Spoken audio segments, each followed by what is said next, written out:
Ahora escucha la historia de este servidor, que cambio excusas por ser emprendedor. Con visión y constancia como compañeras, nací en Barcelona y fundé La Trinchera. Los negocios ya no son como eran ayer.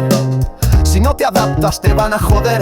Por eso este espacio va sin maquillaje. Es verdad, sin filtro, sin miedo y sin traje. Me crié con los pobres, aprendí de los ricos, con aciertos reales y errores míticos. Monté mi empresa con un solo objetivo: democratizar el éxito, hacerlo masivo. Aquí no hay gurús ni monos de feria. Si vienes a vender humo te hundo en la miseria. Conversaciones reales, sin pausa ni esperas. Dale play, valiente, ya empieza La Trinchera.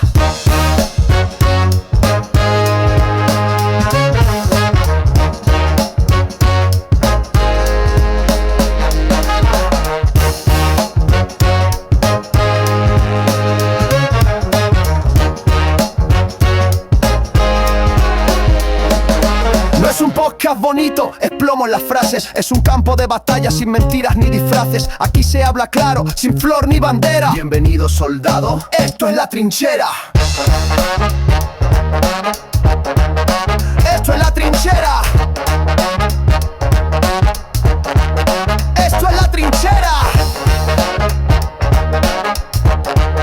Esto es La Trinchera.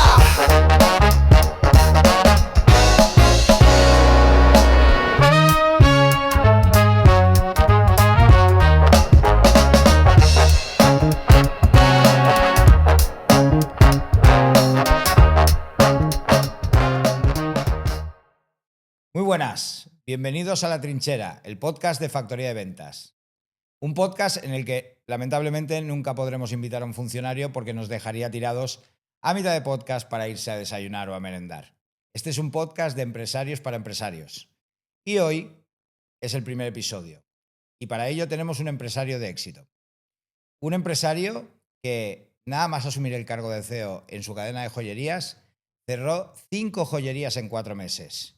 Mientras que un gurú, de esos que tanto odiamos en Factoría de Ventas, le decía que el negocio de la joyería no podía ser escalable. Además de ser mi amigo, es un tío que trabaja mucho, piensa mucho y factura que te cagas. Con nosotros hoy, el CEO de Fina García y Customima, Francesc Casanovas. ¿Qué tal, Francesc? ¿Cómo estás? Soy mucho menos de lo que dices, pero bueno, poco a poco. Muy bien. Oye, lo primero de todo, dime el nombre del gurú este, del consultor este, para que nadie más le compre nada. No vamos a empezar tan fuertes. Vale, no me lo puedes decir. No. Las iniciales. No. Vale. Bueno, cuéntame, primero de todo. Háblame primero, a mí me gusta empezar por la persona. Entonces, cuéntame tu infancia. Al fin y al cabo, tu negocio es un negocio familiar. Cuando tú eras pequeño, el negocio estaba en marcha, jugabas en la trastienda. Bueno, el negocio en aquel momento pues ya estaba bastante focalizándose hacia los centros comerciales y yo me acuerdo pues de pasar las navidades en discos Gono de las glorias, escuchando los últimos discos que había ahí de prueba, luego iba al cine, luego iba al New Park mientras mis padres pues trabajaban y después pues si salía de un partido los sábados pues nos íbamos de tiendas para revisarlas, para aprender y al final pues ha sido una cosa que no te das ni cuenta, estás metido pero hasta el final. La has ido mamando desde pequeño, como se suele decir, ¿no? Sí. Muy bien. A nivel, en tu adolescencia, ¿tú ya percibes que quieres un poco continuar con el legado familiar y enfocas tus estudios y tus ganas en ello o estabas más perdido? No, siempre estuve muy focalizado. La verdad es que todo empezó por un anuncio de natillas cuando yo tenía pues a lo mejor 7 o 8 años, que salían unos niños más o menos de mi edad y había uno que decía, yo quiero ser arquitecto, yo quiero ser médico, y el que dijo que quería ser jefe ponía los pies encima de la mesa. Y dije, ostras, esto tiene buena pinta, ¿no? Poner los pies encima de la mesa mientras pasan cosas y el resto hace cosas. Ser empresario, luego te das cuenta que es todo lo contrario, pero creía que era eso. Entonces, eso es la primera idea de querer ser empresario. Luego, de tomármelo tan en serio, no lo tuve claro hasta cuarto de eso, primero de bachillerato. Un amigo me dijo que quería ir a una universidad que al final acabé consiguiendo ir. Y después, pues lo del negocio familiar salió porque me llamó la atención el desarrollar el e-commerce, pero no tenía pensado hasta 2 o 3 años después de entrar en el negocio familiar intentar llegar a la posición actual. Muy bien. Y cuando decides ir a esta universidad que me comentas, ¿qué estudias? Estudié Administración de Empresas en ESADE, en Barcelona. Al principio, pues hubo mucho miedo por el hecho de que yo fuera, porque pensábamos pues, que yo tenía unas notas muy normales, sacaba 6, 5, 6,5 en bachillerato, incluso en la ESO pues había llegado a ir más justo. Y entonces pues había miedo de decir, oye, vas a comenzar, no lo vas a conseguir y a lo mejor dejas los estudios. ¿Por qué no coges una universidad que a lo mejor no te exijan tanto y aseguramos que te sacas la carrera? Y yo allí dije, mira, hacemos una cosa. Voy a la charla, primero que me convenzan ellos a mí y si me gusta, pues intento entrar. Sí que entré y después pues hay mucha diferencia cuando estudias algo que te gusta a algo que no te gusta. Entonces, pues mis notas mejoraron mucho, no me importaba estar en la biblioteca estudiando. De hecho, hicimos y sigo manteniendo 20 años, 25 después, el mismo grupo de amigos y en vez de quedar para ir a la discoteca, quedábamos para ir a la biblioteca. Muy bien, muy bien. Sí, es uno de los grandes éxitos del sistema educativo de este país, ¿no? El hecho de enfocarte muy bien hacia dónde quieres ir, la verdad. Pero bueno, de políticos hablamos luego. ¿Siempre has trabajado en Fina García o has tenido otras experiencias laborales también? Pues también un poco, a lo mejor a veces las cosas han sucedido y no... Y cuando las decidí no tenía la suficiente autoestima o convicción para hacerlas. En el último año de carrera, pues vienen empresas a exponer la posibilidad de hacer prácticas en el penúltimo año. Y entonces vino Boston Consulting Group a hacer una exposición y, claro, decían que solo podían entrar los de mejores notas, etcétera, etcétera. Y yo pensé, bueno, esto no es para mí. Entonces, pues ni opté. Pero optó tan poca gente, nos asustaron tanto, que hicieron como una segunda ronda, en plan, oye, pensároslo. Dije, bueno, pues si nadie ha optado, voy a optar. Pues otra vez volvió a sonar la campana, entré, estuve de becario, que me lo pasé genial, y también trabajamos muchísimo. Fue la primera vez que trabajé toda una noche entera para hacer una cosa que estuve toda la noche y no la saqué, y hoy en día, pues si hubiera preguntado, sé que lo hubiera hecho en 5 minutos. Es uno de los grandes males de cuando empezamos, que nos da miedo preguntar. Y sigo manteniendo esas amistades primeras. Y después, pues, les gustó mi estancia. No sé bien... Bueno, sí que sé, hubo una persona que confió mucho en mí. Me fui de intercambio y al año siguiente comencé a trabajar durante los 2 años y medio siguientes en Boston Consulting. Y después, pues, se cruzó un libro que me estuve leyendo que lo explicaba muy bien, de una consultora que se llama Multiplica, de David Boronat, el tema online, y hablé con mis padres, que quería dejar el Boston y ir a Fina García. Yo me pensaba que me dirían que sí y me dijeron, nos lo hemos de pensar durante una semana y media y te diremos algo. Y ahora, viendo lo que se sufre y lo que es ser empresario, me extraña que decidieran en una semana. Yo a lo mejor necesitaría 2 o 3 meses. Seguro, seguro. De hecho, mi siguiente pregunta iba a ir en ese sentido, ¿no? O sea, porque la gente se piensa que cuando uno hereda un negocio familiar, bueno, pues es un niño, entre comillas, de papá, que le han dejado el negocio porque el papá se ha aburrido y ya no quiere trabajar más, ¿no? O porque ha formado tan bien al hijo que ha dicho, bueno, pongo a mi hijo, que curre él y yo gano más pasta, ¿no? Así que me parece muy curiosa la reflexión que hace. Bueno, lo de hijo de papá, etcétera, al final yo creo que hay mucho crítico de cine y hay poco director. Y lo que necesitamos es que se hagan más películas y que la gente asuma más riesgos con el símil en el mundo empresarial. Después, entre quien entre en una empresa, yo creo que lo importante es en qué punto de partida te la entregaron y en qué punto de partida la entregarás tú, la venderás tú o la tendrás que cerrar tú. Y mientras duró, pues fue bonito, se intentó y con las máximas buenas intenciones posibles. Si luego va bien y la gente pues te tilda de fracasado, pero tú te has divertido y has generado puestos de trabajo mientras has podido y has tratado a la gente lo mejor que has podido y a los clientes también, pues lo has intentado y nunca te podrás retraer el no haberlo intentado. Todo el resto, bueno, pues son opiniones que no comparto, pero respeto. Muy bien, muy bien. Además, esto de crear puestos de trabajo también en España está súper bien visto por todo el mundo. Los empresarios nos tienen en la más alta estima. Entiendo que toman la decisión en esa semana, semana y media. La toman ellos, sí, La sí. toman, sí, la Toman toman ellos.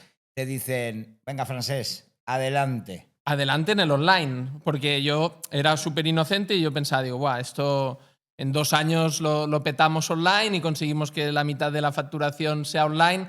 Ha sido todo lo contrario, pero ellos veían más en plan, jolín, pues ahora si entra, vamos a tener que conseguir que el negocio funcione en los próximos 15, 20 años. Entonces, allí, pues durante esa semana entiendo que se lo pensaron mucho. Tampoco son años fáciles porque estamos hablando del año 2010. Sí, tuvimos la charla en 2009, pero entré en febrero de 2010 porque también quise pues, comunicarlo, hacerlo todo muy bien y dar el tiempo que correspondiera a Boston Consulting. Y no son años fáciles. Una vez empezamos, pues abrieron 3 o 4 joyerías y cuando yo volví de China 2 años después, que a lo mejor me estoy avanzando, fue cuando cerramos esas 4 o 5 que comentas. Vale, no, ¿por qué te fuiste a China entonces? Para ganar tiempo, básicamente. Tú ponías la radio y todo el día era la prima de riesgo se está disparando, España se va a la quiebra y al final gran parte de las decisiones que tomo las tomo por corazonadas y por ilusiones. Y con mi mujer miramos de que gracias a ella pues, nos pudiéramos ir a Brasil y yo ya iba a ver de qué trabajamos. No fue posible y al final pues, nos montamos nosotros la historia para ir a China y mejorar las compras de suministros de Fina García. Maravilloso. Estuvimos allí 1 año y medio. Así que vuelves de China y ahí es cuando te pones con el e-commerce o ahí es cuando te pones Ahí como es cuando CEO? nos ponemos poco a poco con el intercambio generacional. Vale. Y bueno, pues ha sido una cosa muy pausada, que todavía estamos en ello, porque hay que pues, tener mucho orden, mucha empatía y la máxima predisposición a que todo salga bien. Hombre, sí, por supuesto, porque además, si ya de por sí en una empresa tienes que tener empatía con cualquier tipo de empleado, con cualquier tipo de superior, o incluso de tu mismo rango, por supuesto, imagínate, ¿no? Cuando es tu madre, o es tu padre, o es tu hermano. Sí, lo que pasa es que si hay mucho cariño, que hay mucha diferencia entre una generación que han vivido todos en casa y por lo tanto hay mucho cariño, que una segunda generación, que hay primos, hay educaciones diferentes. Eso es una fase que no hemos tenido que afrontar hasta el momento. Y luego otra cosa que ayuda mucho es que admires y yo considero que también que valoren tu perfil. Si hay esa admiración y esa valoración mutua, pues ayuda mucho a que las cosas poco a poco vayan encajando. Entonces esto llega al punto donde a mí me gusta. Vamos, ¿Vale? Es el punto donde ya, digamos que asumes las funciones como CEO, ¿verdad? Y te toca a ti tomar decisiones, pues algunas de ellas difíciles. Bueno, es sorprendente porque es muy fácil. Es decir, lo que es difícil es decidir que hay que cerrar algo que tú has abierto. ¿Vale? Porque es una cosa que es una apuesta personal que has hecho tú. Yo cerrar una joyería que yo he abierto me ha costado mucho más que cerrar una que cuando yo entré ya estaba abierta. Eso uno. Y dos, también es mucho más fácil tomar una decisión cuando no te queda otra, cuando no hay un plan B. Estamos hablando del año 2012, en este país había mucha crisis y al final era eso o empezar una deriva que evitamos gracias a tomar esa decisión. Entonces, yo considero que con el paso del tiempo se han tomado decisiones más difíciles que no esa. También, por ejemplo, durante la pandemia, pues todo era muy fácil, es que no había opción. Se tenía que tomar las decisiones que se tenían que tomar. Muy bien. ¿Y tu mamá, la señora Fina García, que da nombre a la empresa, lo lleva igual de bien que tú? ¿Le da un parraque cuando le dices que vas a cerrar esas 5 joyerías o lo asume bien, siendo una de las primeras decisiones que toma su hijo como CEO? Bueno, lo que chocó un poco más, porque eso es que era palpable, se tenía que cerrar y se cerró. Lo que costó un poco más a lo mejor fue el bajar el número de joyeras que había por joyería.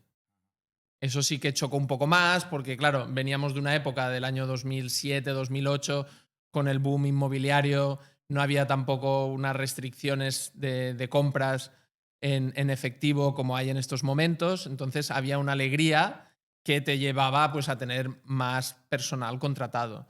En el momento en el que esa alegría se fue, había que ajustar pues, las personas que había de mañana, las personas que había de tarde, que se fue hablando poco a poco con ellas, ir viendo cómo lo ajustábamos, pero eso culturalmente chocó más, porque creíamos que íbamos a bajar el servicio. Lamentablemente el servicio no se bajó porque había menos clientes.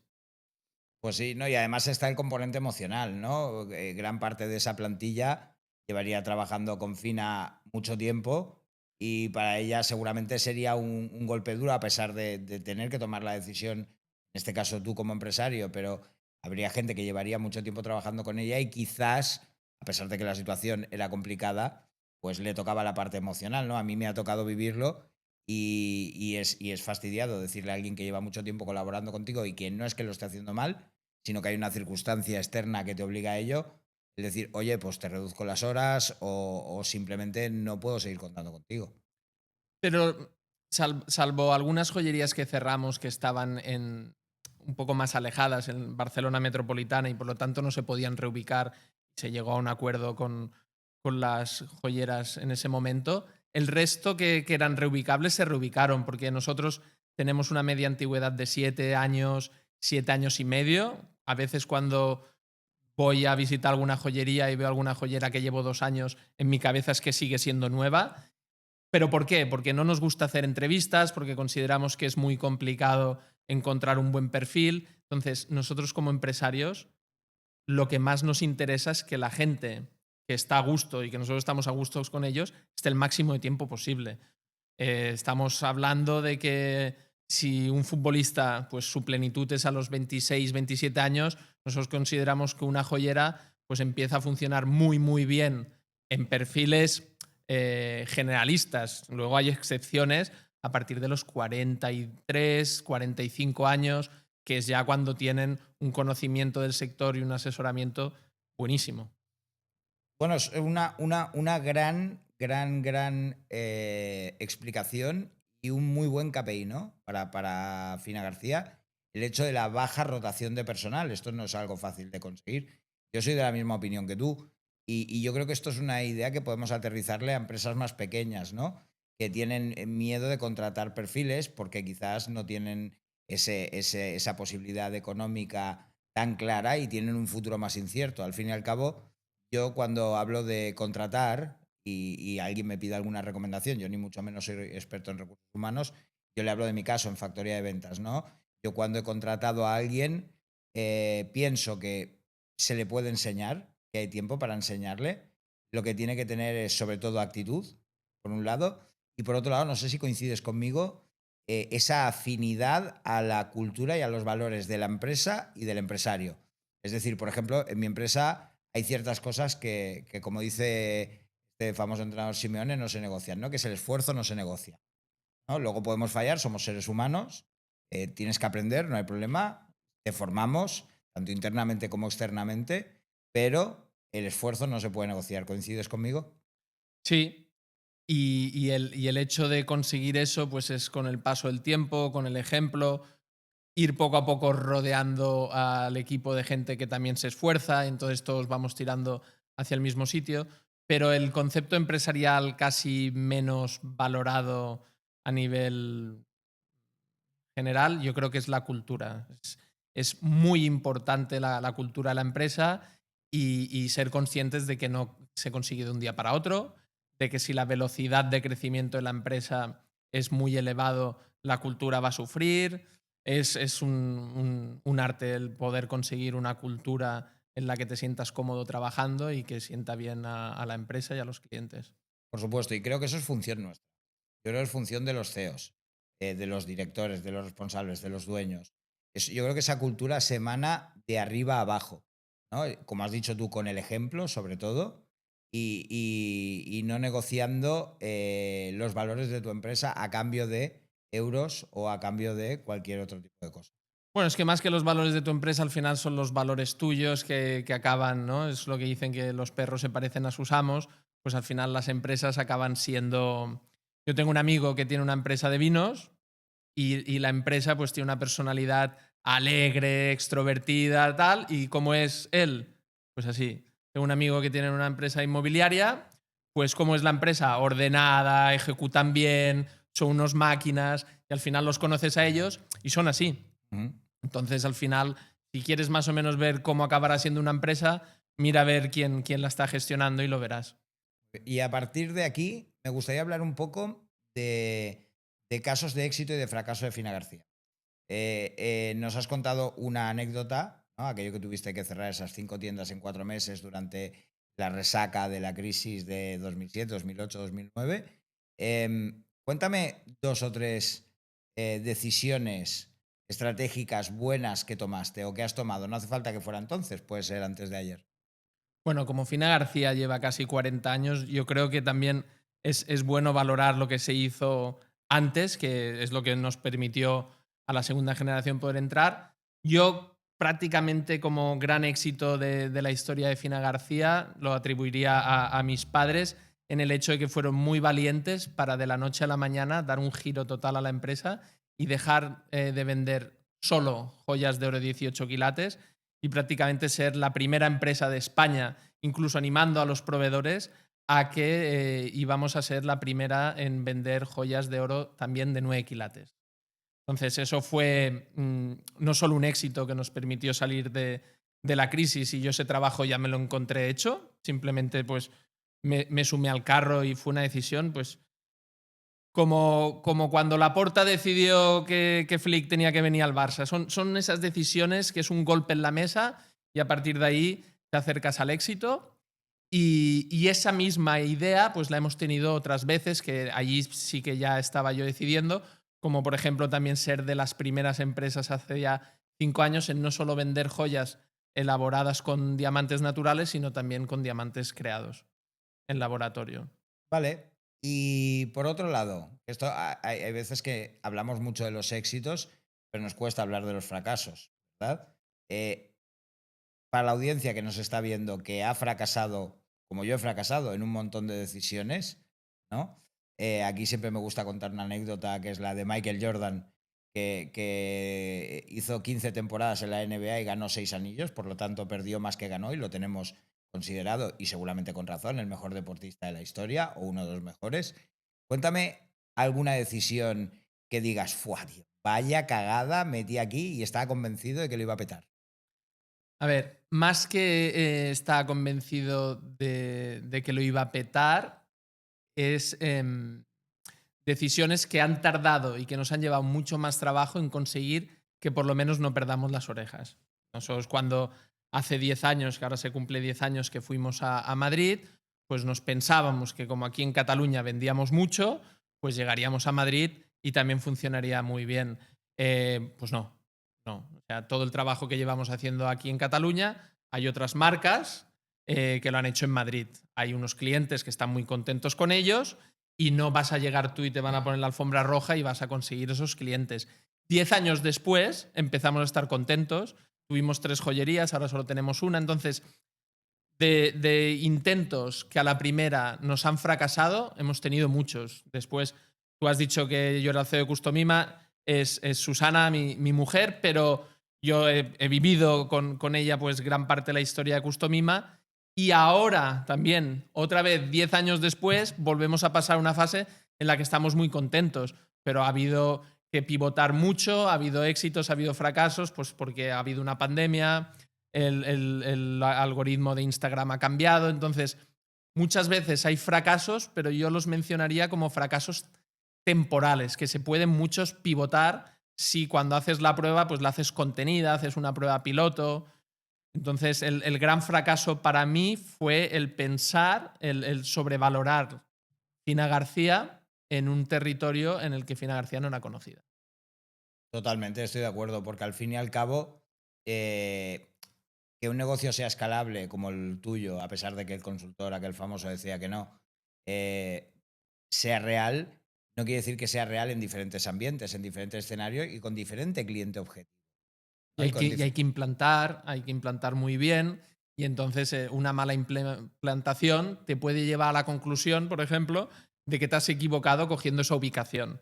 Y a lo mejor cambias la implantación, cambias el diseño de la joyería, vas poco a poco construyendo el equipo, las joyeras también van cogiendo autoestima, se genera un mejor entorno y luego poco a poco lo vas pivotando. O sea, que aquí yo sacaría un aprendizaje que me viene muy bien a mí y seguramente a cualquiera que nos esté viendo, que es que cuando tomamos una decisión que nos parece que va a ser un gran éxito, quizás no es un gran éxito a la primera, tienes la opción de, como bien tú dices, pivotar, de cambiar un poquito la idea, cambiar un poquito el concepto y realmente, como los negocios son dinámicos, acabas llegando, no quizá al punto que tú te habías imaginado, pero a un punto de éxito igualmente. Sí, lo puedes defender.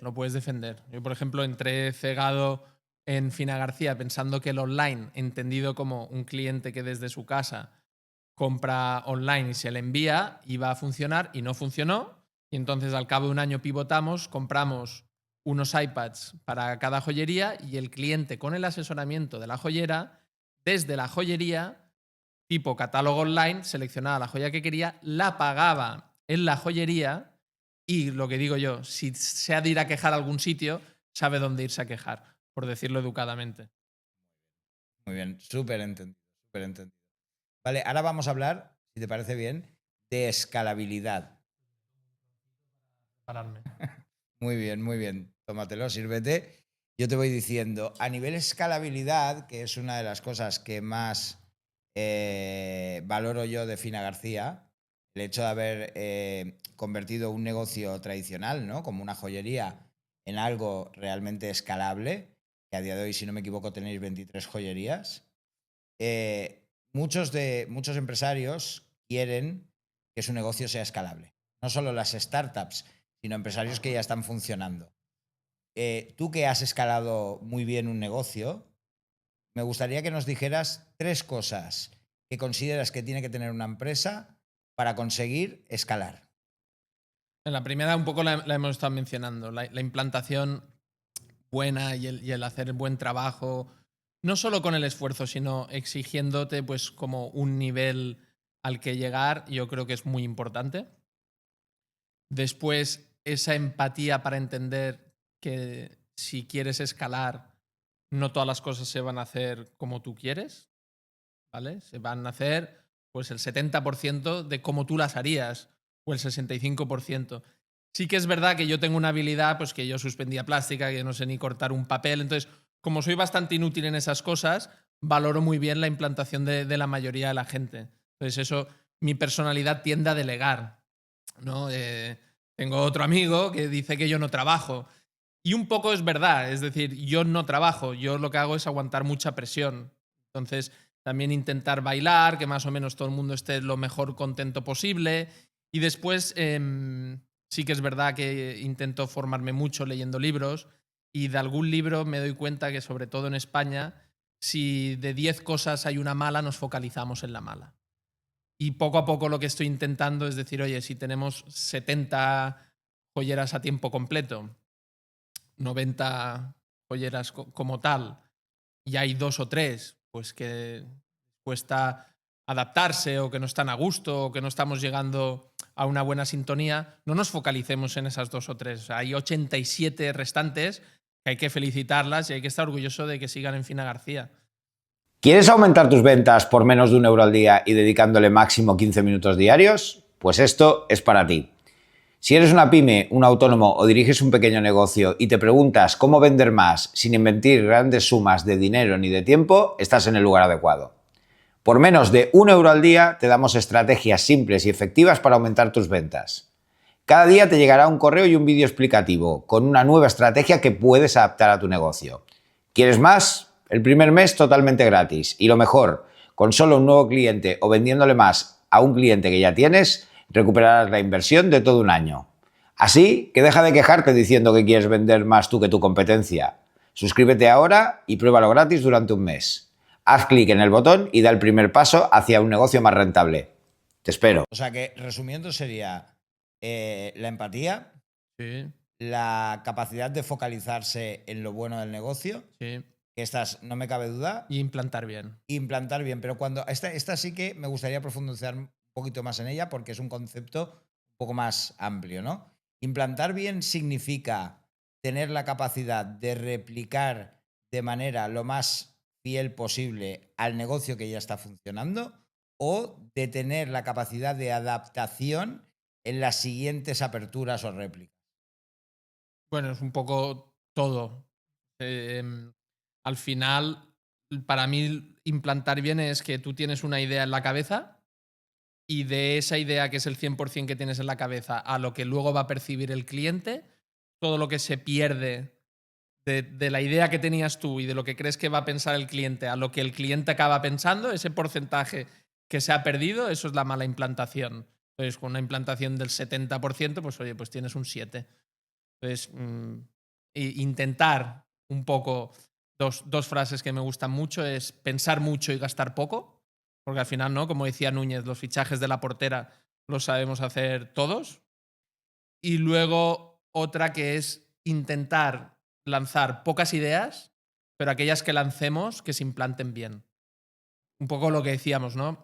Yo creo que hay pocos fracasos que no se puedan atribuir a la implantación. Vale, yo ahora te voy a hacer una pequeña felación figurada, que es... Yo no quiero follones, ¿eh? Estoy que es, casado. no te preocupes, figurada, que es una anécdota de esta misma mañana. Yo te llamaba, esto parece preparado, pero no está preparado. Yo esta mañana te llamo diciendo que me voy a retrasar un poquito a la llegada al podcast y tú me dices, vale, perfecto, porque así me voy en bici y me ahorro los 20 o 30 euros del parking. Sí, me sabe mal esos 20-30 euros que te gastas en el parking por no haber podido ir a pie o en bici, sí, sí.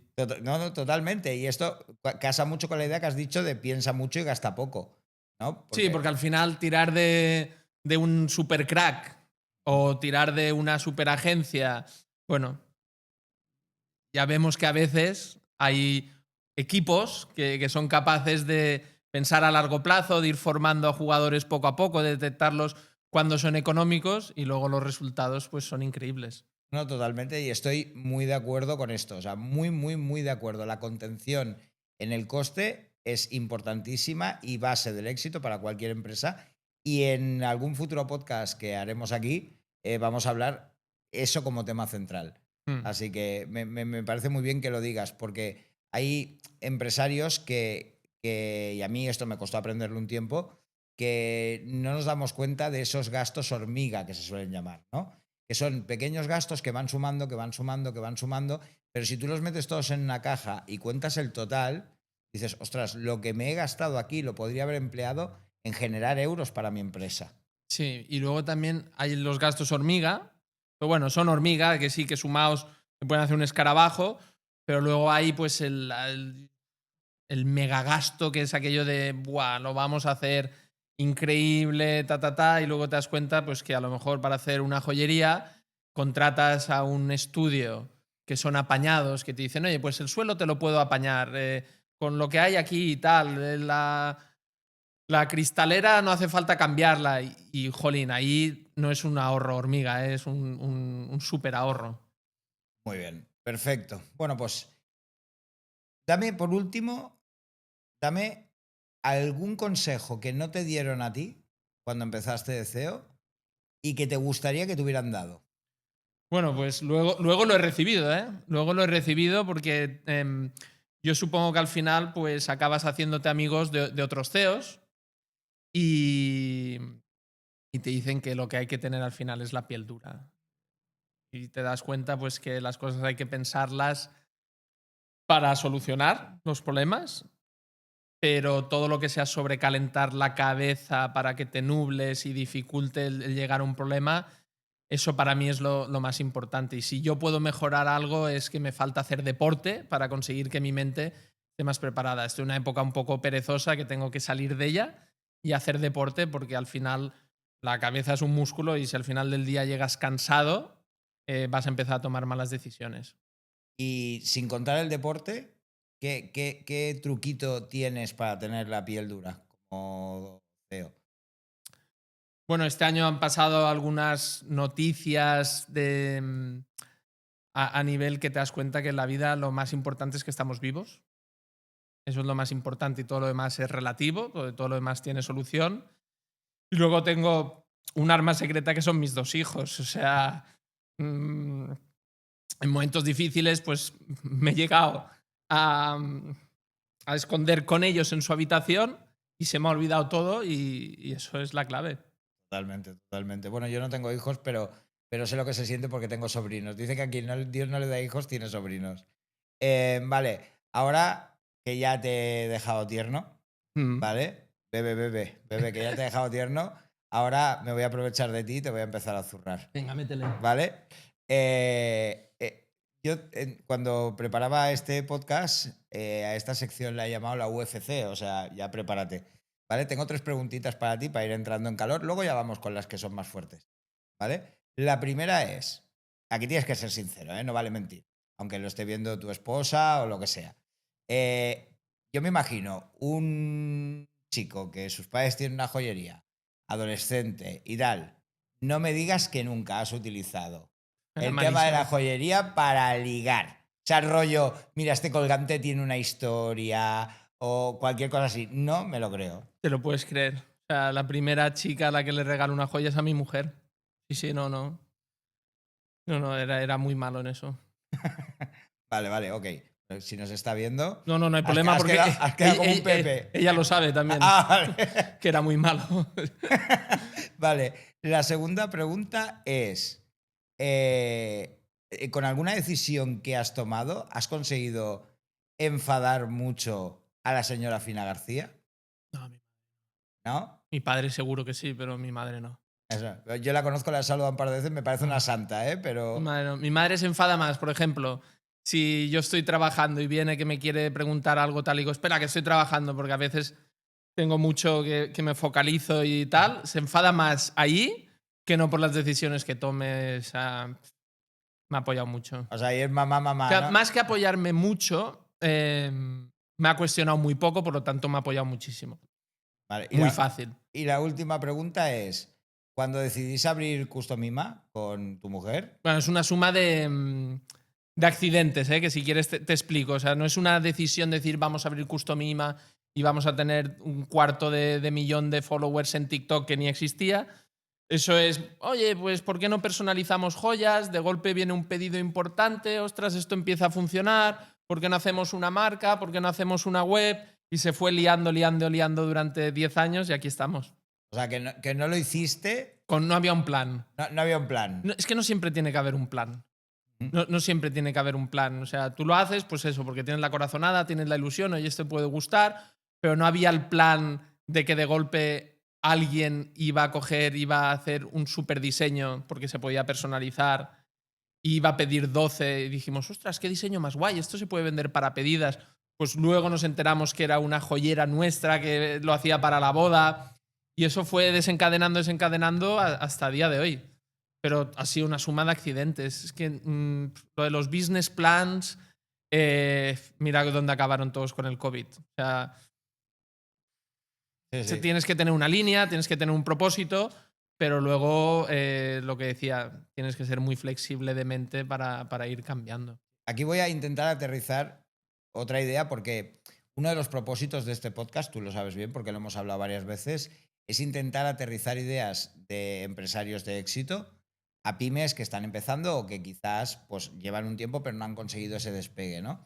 Y para mí aquí hay una idea muy buena para aterrizar, o 2 incluso. La primera es que tienes que tener un plan para llegar a algún sitio. Esto está claro. Sí. Luego pueden venir cosas sobrevenidas que nadie espera. Tiene que haber una línea, pero puede haber curvas. Exacto. No, tienes que va a haber curvas. Tienes que contar con que va a haber curvas. O sea, tú marcas la línea, pero no puedes ser tan cabezón de ir a por esa línea aunque te mueras, ¿no? O sea, hay un precipicio, da igual, yo me he marcado la línea por aquí, lo salto. No, lo salto no, te vas a morir.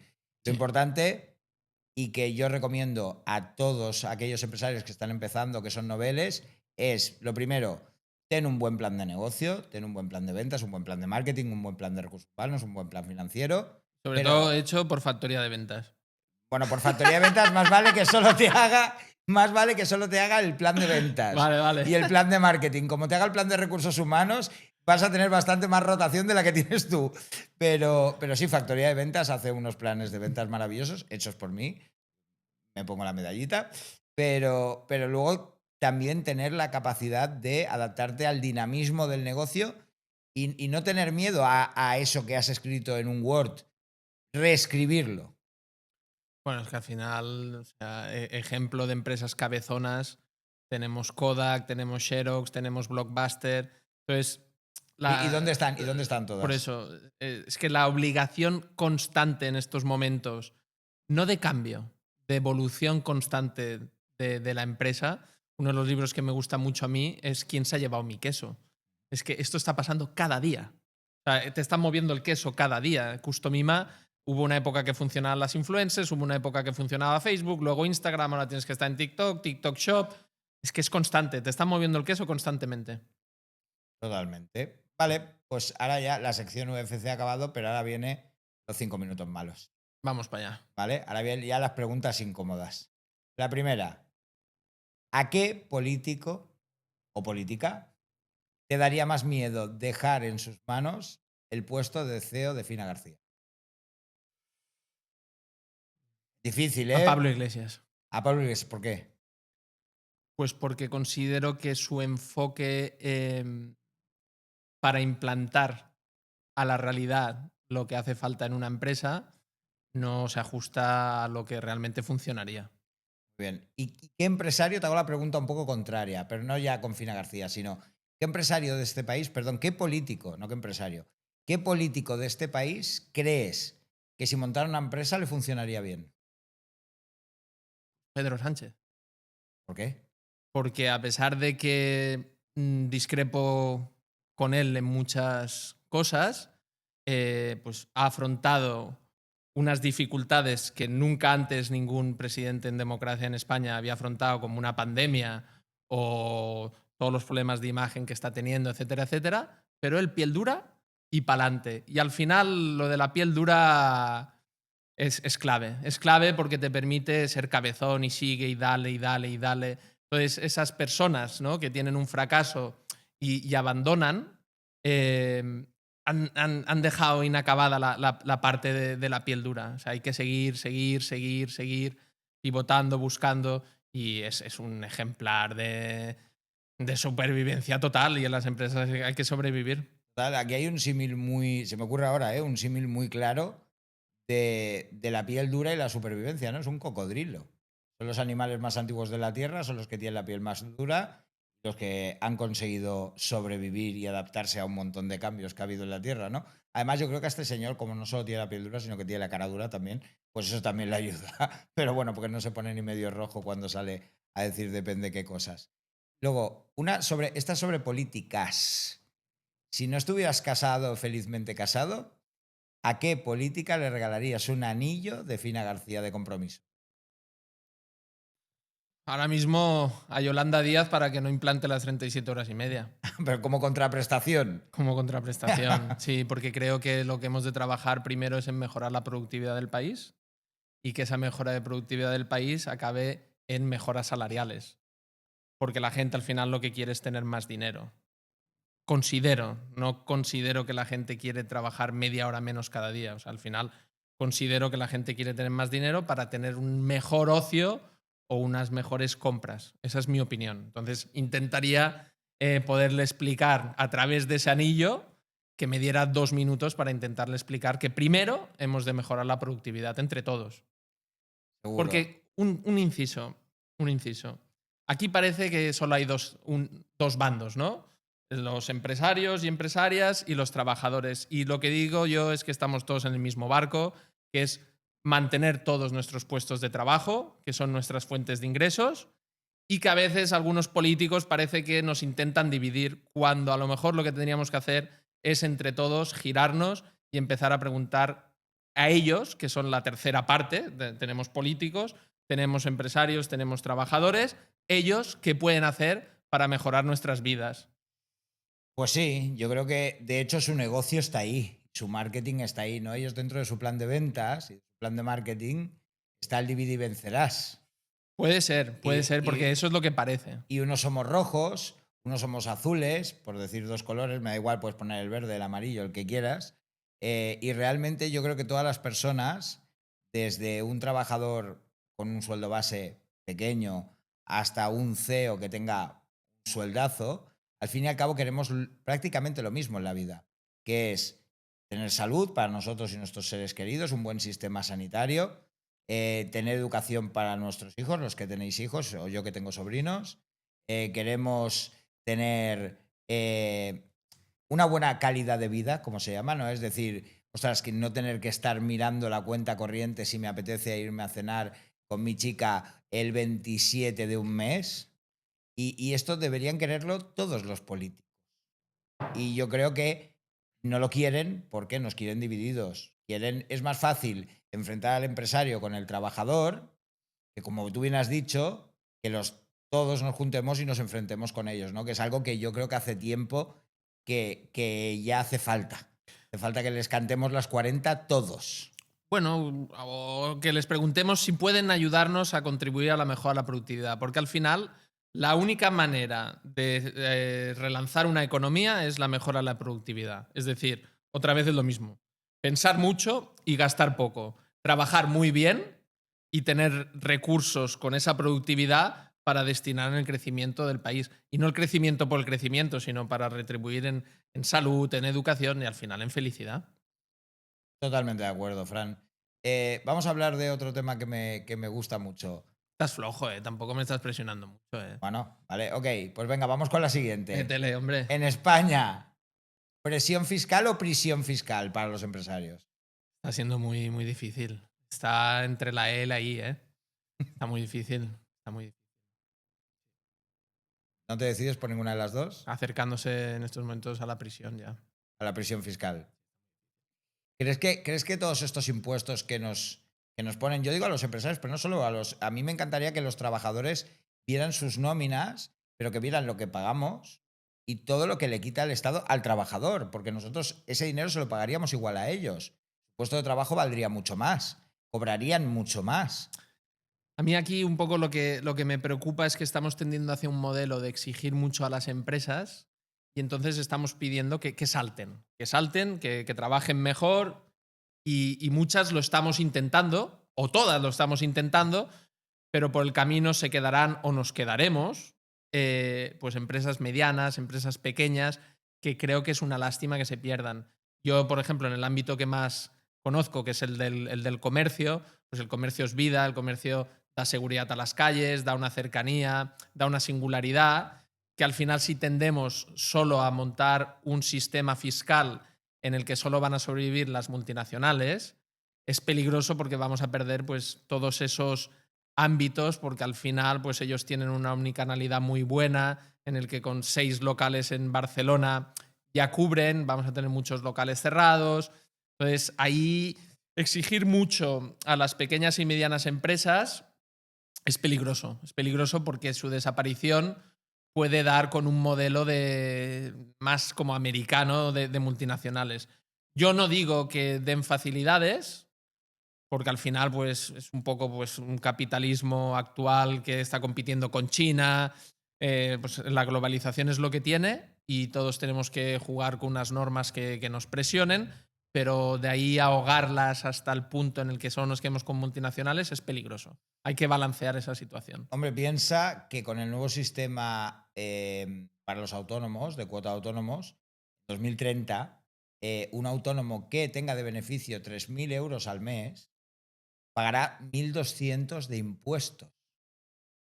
Es una barbaridad. Y luego cuando vaya a comprar tendrá el 21% del IVA, etcétera, etcétera. Sí, bueno, aquí también un poco, pues si quieres desgastar tu cabeza fijándote en eso que es muy negativo y dices, oye, pues en vez de ganar 3.000 tengo que ganar 4.000 y tengo 5 años para romperme los sesos para ganar 4.000. Entonces, bueno, pues es como un poco ser el tonto motivado de decir, oye, mira, solo hay esa solución, pues voy a por ella. Porque el resto, solo tenemos un voto de 30 millones de votantes, no lo vamos a decidir solo nosotros. Y además, aquí hay otra cosa, de ahí va mi siguiente pregunta. Cuando uno paga 1.200 euros en cuota de autónomos, no te hablo en impuestos acabas pagando mucho más. Solo porque te permitan trabajar 1.200 de los 3.000 que ganas, uno entiende que es para tener un servicio público, porque es lo que pagamos, ¿no? El sector privado pagamos al sector público, para tener un servicio público de calidad. Y bueno, tenemos unos transportes de super calidad, trenes que no se retrasan. Y la luz. Una luz que nunca se va, ¿verdad? No somos el tercer país con el apagón más largo del mundo después de Cuba. Creo que el segundo era Pakistán. Y por delante hemos adelantado a Venezuela y a Indonesia. Tenemos que estar muy contentos. Sino que además este dinero lleva a que cuando viene una pandemia como en el COVID tenemos una cama de UCI por cada 10.000 personas, mientras que en Alemania tenían una cama de UCI por cada 1.000. Nos venden la moto. Entonces, ¿cómo solucionamos esto? ¿Qué opinas? Bueno, es que todo pasa por la mejora de la productividad. Y también nos hemos de mirar a nosotros mismos. Es decir, al final, pues este sistema lo hemos votado nosotros, nos hemos dejado llevar hacia este sistema con los políticos que han sido seleccionados. Tenemos un problema de que a lo mejor gente muy válida pues no hemos conseguido que se dediquen al mundo de la política. Mirémonos entre todos. O sea, al final somos nosotros multiplicados por 30 millones de votantes y aquí tienen el resultado, señores.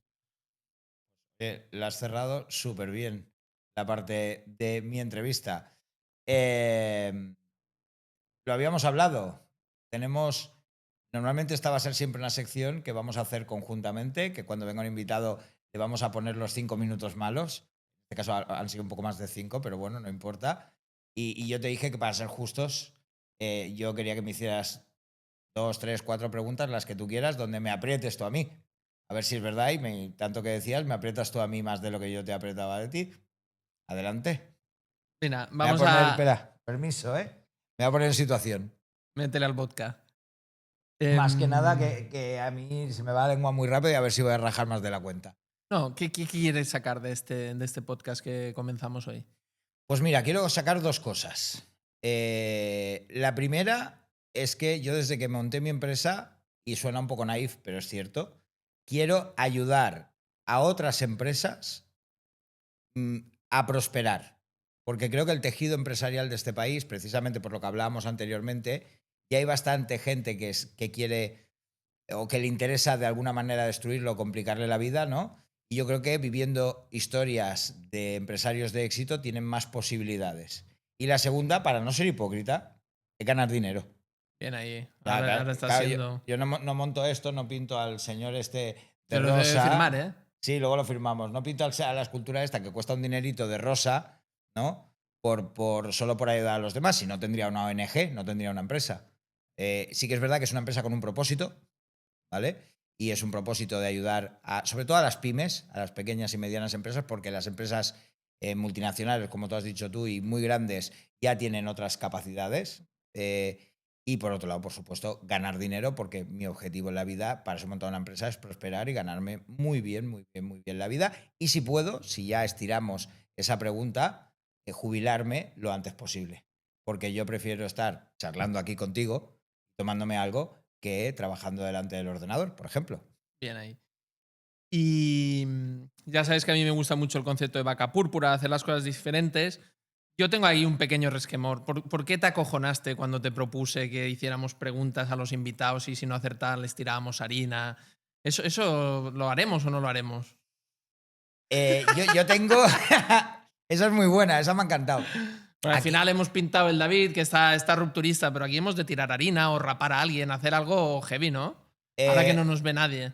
Pues le voy a dar una vuelta más a la idea. Yo cuando me dijiste lo de la harina... Yo hoy hubieras traído una maquinilla y si no te contesto bien 2 o 3 preguntas, me rapas. Eso hubiera molado mucho. O me pongo un piercing. Eso sí, ¿ves? Hasta ahí sí. Lo que pasa es que tú me mandaste aquí... No me voy a quitar de en medio. Porque ibas de ahí de rupturista, pero ahí te bajaste del tren, ¿eh? Totalmente, te lo reconozco. O sea, me gusta ser disruptivo. Pero no loco. Pero no loco.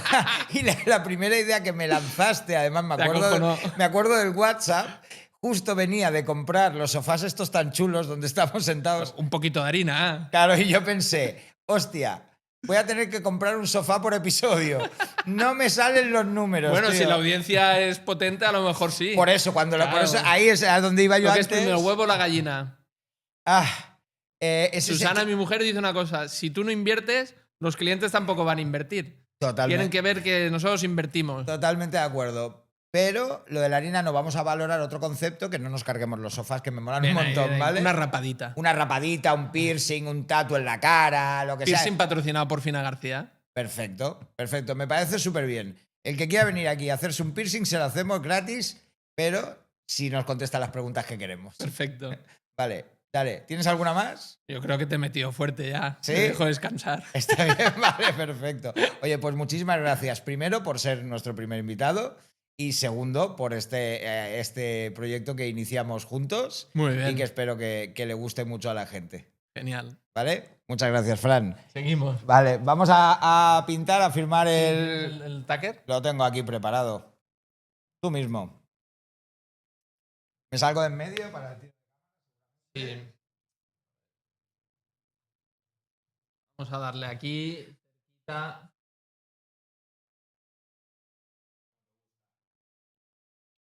Puesto el 1 de ser el primer invitado. Voy a firmar yo también. No lo voy a hacer donde yo tengo el tatu.